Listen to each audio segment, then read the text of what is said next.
Assalomu alaykum. Siz ko'rib turganingiz bu O'zLiDeP Digest. Partiya faoliyatida yuz bergan hafta davomidagi eng muhim voqeliklarni e'tiboringizga havola etamiz.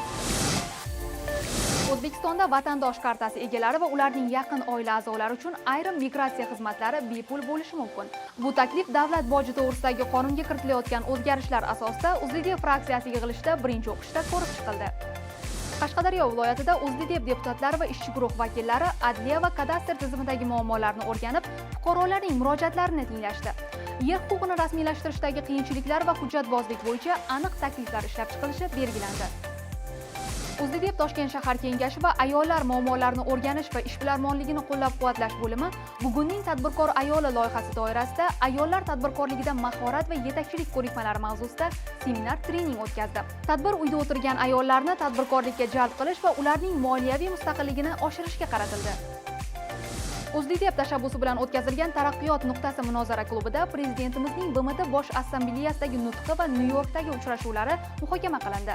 Muloqotda bu tashrif doirasidagi tashabbuslar va amaliy kelishuvlarni jamoatchilikka yetkazish masalalariga alohida e'tibor qaratildi.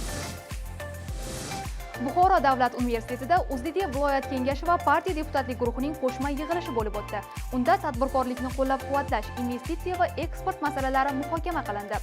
Yig'ilishda 2004-yilda amalga oshirilayotgan iqtisodiy islohotlar va yangi ish o'rinlari yaratish va xorijiy sarmoyalarni jalb etish bo'yicha ustuvor vazifalar belgilandi. O'zLiDeP fraksiyasi rahbari Aksam Hayitov Qashqadaryo viloyatidagi fermer xo'jaliklari faoliyati va paxta yig'im-terimi jarayonlari bilan yaqindan tanishdi. U yerda qishloq xo'jaligini raqamlashtirish, dronlardan foydalanish samaradorligi va fermerlarni rag'batlantirish masalalari muhokama qilindi.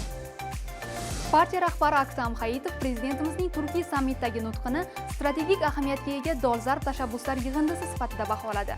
Ayniqsa iqtisodiy hamkorlik, yashil energetika va organik qishloq xo'jaligi bo'yicha ilgari surilgan takliflar mamlakatlar o'rtasidagi ishonch va hamkorlikni mustahkamlashini ta'kidladi. O'zLiDeP ayollar qanoti tashabbusi bilan salomatlik sari loyihasi doirasida O'zLiDeP onkologik kasalliklarga qarshi kurashadi mavzusidagi bepul tibbiy ko'riklar aksiyasining ikkinchi bosqichi boshlandi. Aksiyada partiya safidagi malakali shifokorlar aholini bepul tekshiruvlardan o'tkazib, sog'liqni muhofaza qilish bo'yicha maslahatlar beradi. Jizzaxda nogironligi bo'lgan shaxslarni qo'llab-quvvatlash borasida ta'lim, kasb-hunar va reabilitatsiya sohalarida olib borilayotgan ishlar hamda yangi inklyuziv markazlar faoliyati o'rganildi. Deputat Jasur Jumayev nogiron yoshlar bilan uchrashib, ularga qonunchilikdagi yangiliklar va mavjud imkoniyatlar haqida ma'lumot berdi.